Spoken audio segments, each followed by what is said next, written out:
Вот здесь у нас композиция из камней «Сухое озеро». Это мы из старой композиции «Сухой ручей» создали «Сухое озеро».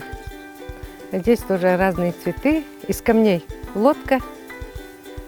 А здесь подходим к композиции, посвященной году волонтера.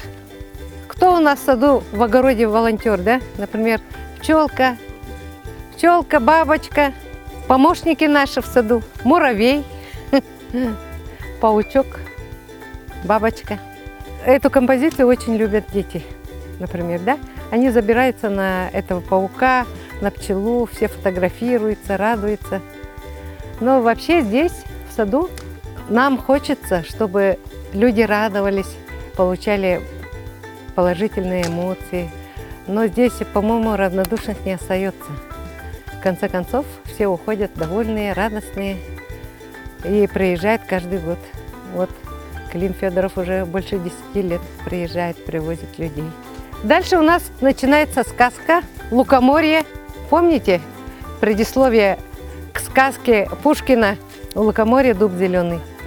Вот тут у нас и дуб, и кот ученый, и русалка на ветвях сидит. Вот сундук Кощея со златом. Вот избушка на курьих ножках. Идет, бредет сама собой. Тут ступа с бабой Ягой, с метлой. Тут все изображают бабу Ягу. Избушка, избушка, повернись к лесу задом, ко мне передом. Избушка крутится. Тут мы специально покупали в хатасах голову коровы, отваривали и достали череп. Без черепа избушка была бы не очень, да?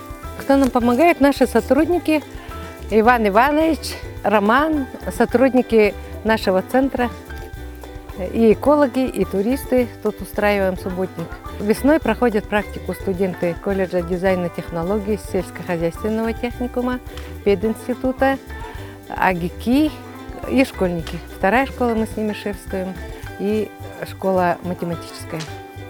Они все тут сажают, помогают. А создавать композиции наши сотрудники тоже уже все дизайнеры. Как вам здесь? Очень хорошо. Я вообще здесь уже 10-й год. Очень красивая, вообще красота. Каждый год все меняется. Очень молодцы работники.